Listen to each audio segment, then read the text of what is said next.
সবাইকে আমন্ত্রণ এনবিএস আন্তর্জাতিক সংবাদে। শুরুতে NBS24.org শিরোনাম।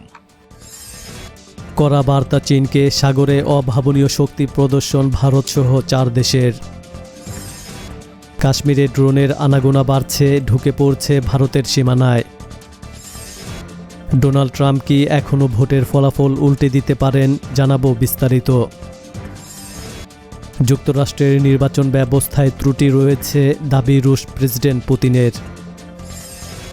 সিরিয়ার নয়া পররাষ্ট্রমন্ত্রী ফয়সাল মিকদাদকে অভিনন্দন জানালেন ইরানের পররাষ্ট্রমন্ত্রী।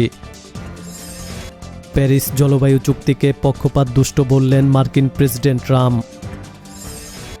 এবং সবশেষে জানাবো, ইরান কোরআন থেকে শিক্ষা নিয়ে আমেরিকার সর্বোচ্চ চাপ মোকাবিলা করছে, বললেন IRGCর প্রধান।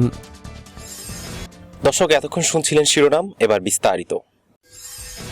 কড়া বার্তা চীনকে, সাগরে অভাবনীয় শক্তি প্রদর্শন ভারতসহ 4 দেশের। পূর্ব লাদাখ সীমান্তে এখনও কমেনি উত্তেজনা। তারই মধ্যে আরব সাগরে দ্বিতীয় পর্যায়ের মালাবার নৌমহড়া শেষ করল ভারত, জাপান, অস্ট্রেলিয়া এবং যুক্তরাষ্ট্র।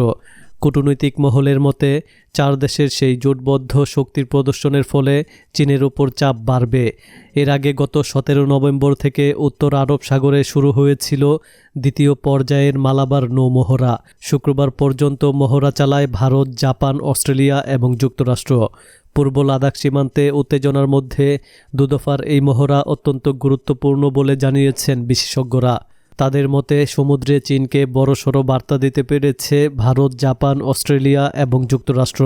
এতে কিছুটা হলেও চাপে পড়বে বেইজিং।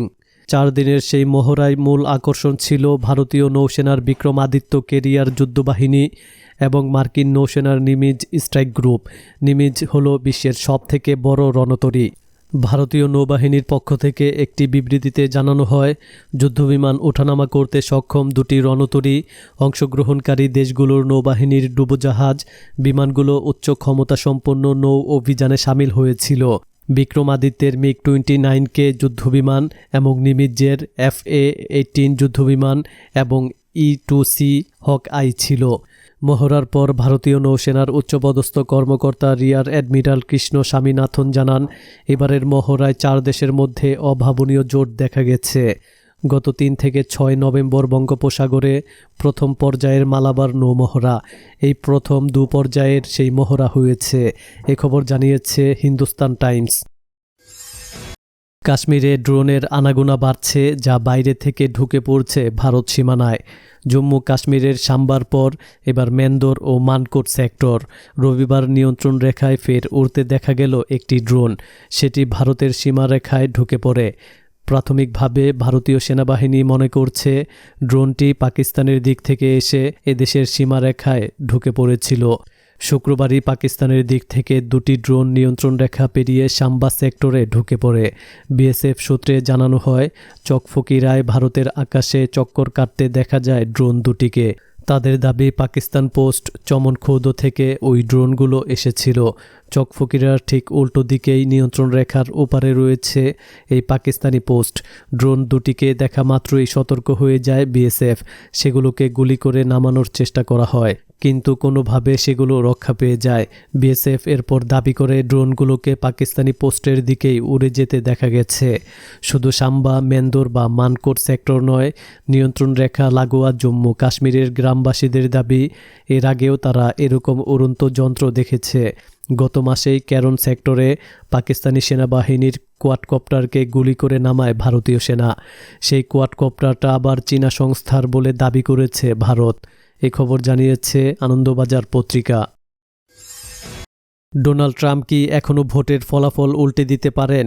মার্কিন প্রেসিডেন্ট ডোনাল্ড ট্রাম্প গতকাল রবিবার সোশ্যাল মিডিয়ায় স্পষ্ট জানিয়ে দিয়েছেন, নির্বাচনের ফলাফল তিনি মানেন না।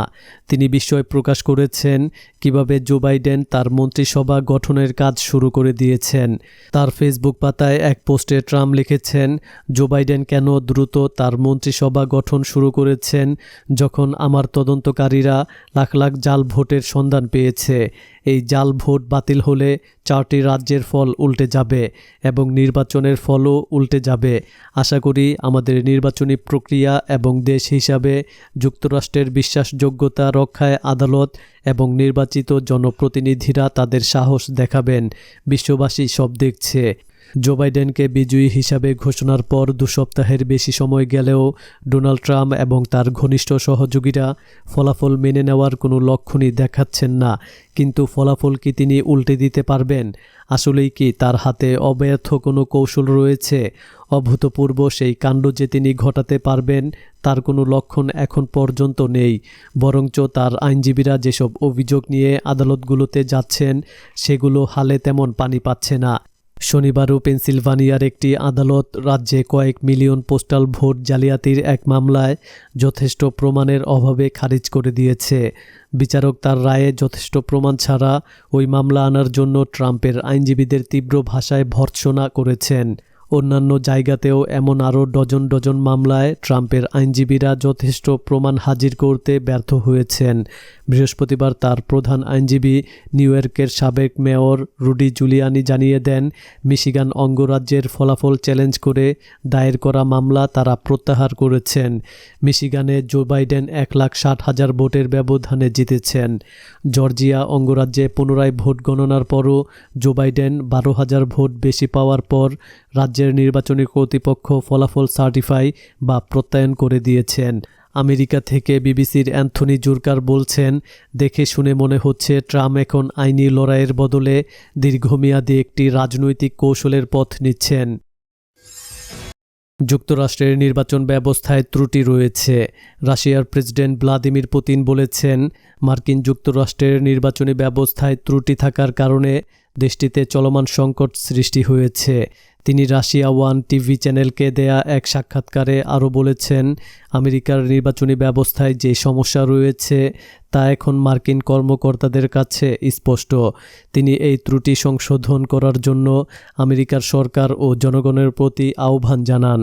রুশ প্রেসিডেন্ট বলেন, এবারের নির্বাচনের বৈধতা নিয়ে যে প্রশ্ন উত্থাপিত হয়েছে তার সমাধান করার দায়িত্ব মার্কিন জনগণের।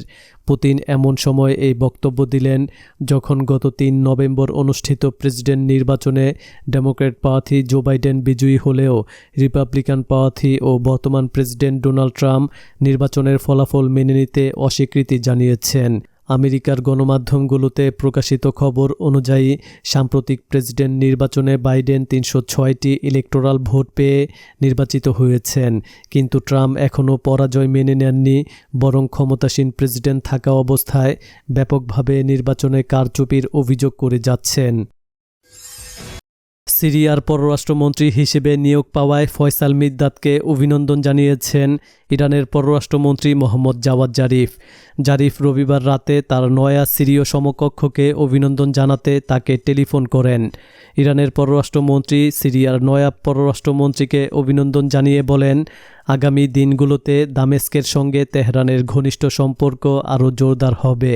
একই সঙ্গে মোহাম্মদ জাওয়াদ জারিফ সিরিয়ার সাবেক পররাষ্ট্রমন্ত্রী ওয়ালিদ আল মুয়াল্লিমের মৃত্যুতে দেশটির সরকার ও জনগণকে সমবেদনা জানান। এর আগে রবিবার সিরিয়ার প্রেসিডেন্ট বাশার আল আসাদ এক ডিক্রি জারি করে উপপররাষ্ট্রমন্ত্রী ফয়সাল মিকদাদকে দেশটির পররাষ্ট্রমন্ত্রী হিসেবে নিয়োগ দেন। সিরিয়ার সাবেক পররাষ্ট্রমন্ত্রী মুয়াল্লিম গত সোমবার 79 বছর বয়সে দামেস্কে ইন্তেকাল করেন। প্যারিস জলবায়ু চুক্তি থেকে সরে যাওয়ার পক্ষে আবারও সাফাই গাইলেন বিদায়ী মার্কিন প্রেসিডেন্ট ডোনাল্ড ট্রাম্প। একই সঙ্গে চুক্তিটিকে আবারও পক্ষপাত দুষ্ট বলে অভিযোগ করেন তিনি। রবিবার 23 নভেম্বর ভার্চুয়াল G20 সম্মেলনের দ্বিতীয় ও শেষ দিনে বক্তব্য রাখতে গিয়ে একথা বলেন ট্রাম্প। এদিকে G20 জোটকে সক্রিয় ভূমিকা পালনের আহ্বান জানিয়েছেন চীনা প্রেসিডেন্ট শি জিনপিং।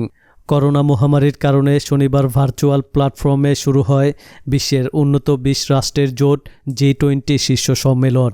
রবিবার সম্মেলনের দ্বিতীয় ও শেষ দিনে বক্তব্য রাখেন মার্কিন প্রেসিডেন্ট ডোনাল্ড ট্রাম্প, চীনা প্রেসিডেন্ট শি জিনপিং সহ জোটের অন্যান্য শীর্ষ নেতারা।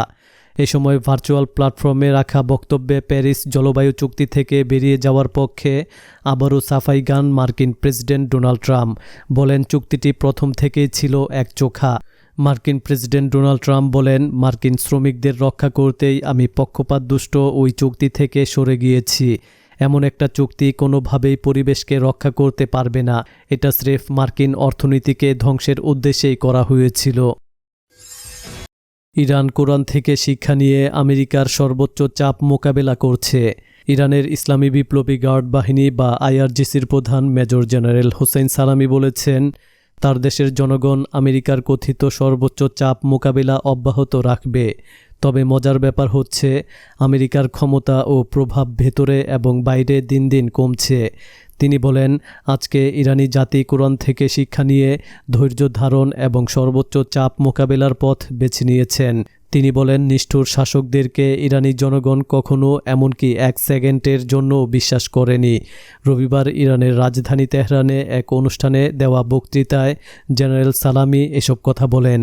তিনি আরও বলেন, ইরান সব ধরনের চাপ মোকাবিলা করতে সক্ষম হচ্ছে এই কারণে যে ইরানের উপর সৃষ্ট চাপের চেয়ে তেহরানের চাপ মোকাবিলার শক্তি অনেক বেশি।